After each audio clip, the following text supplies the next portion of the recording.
Generational stereotypes and improve organizational commitment, job satisfaction, employee turnover, and organizational performance.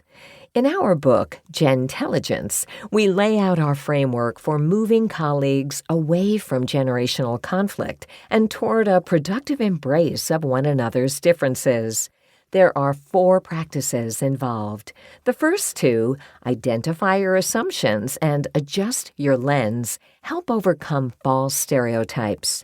The next 2, take advantage of differences and embrace mutual learning, guide people to share knowledge and expertise so that they can grow together. Each practice also includes an activity to apply its ideas. Teams experiencing generational conflict should start with the first 2. The latter 2 will help groups move beyond simply getting along and leverage the learning and innovation that intergenerational teams can offer. To introduce the framework, let's examine what makes a generation and what makes generations different from each other. Generations today. A generation is an age cohort whose members are born during the same period in history and who thus experience significant events and phenomena at similar life stages. These collective experiences, say high unemployment, a population boom, or political change, can shape the group's values and norms in a unique way. Because these formative experiences vary from culture to culture, the specifics of generational makeup vary around the world. But across geographies, the different outlooks, attitudes, and behaviors of cohorts can lead to conflict. For example, in many countries, older workers who have dominated the workplace for decades are staying in it longer due to better health and longevity. Younger colleagues, anxious for change and upward mobility, are often impatient for them to move on. And when boomers and digital natives work side by side, tensions can arise about whose contributions are valued more.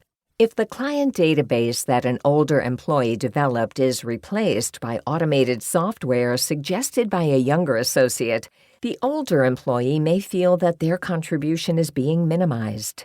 These generational frustrations have become even more pronounced during the pandemic. While older workers have more experience, the 35 and under age groups, according to a recent survey of hiring managers, are seen as having the most relevant education and skills and the best cultural fit for open positions. Even as people flocked online during the pandemic, different generations tended to spend time on different platforms. Older people scrolling Facebook, younger ones TikTok, deepening the digital divide. Gen Z employees, meanwhile, have worked remotely for most, if not all, of their professional lives, leaving many feeling disconnected from coworkers and undervalued by their older teammates.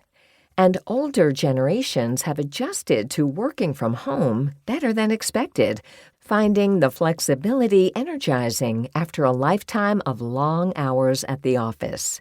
Many of these tensions, and the media hype around them, have led to a further decline in trust between the generations. The steps we outline in the 4 upcoming practices and activities are designed to help bridge that gap and move toward better intergenerational cooperation. How are generations defined? In the United States, there are currently 5 generations in the workforce.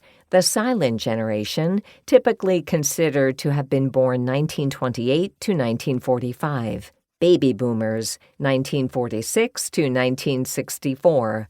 Gen X, 1965 to 1980. Millennials, 1981 to 1996. And Gen Z, 1997 to 2012. Each experienced different world events as members came of age, which shaped their views on jobs and careers and fueled the stereotypes that people have about them. For example, members of the silent generation had more prosperity in their adult years than their parents did. They earned a reputation for doing what was asked of them without complaint and building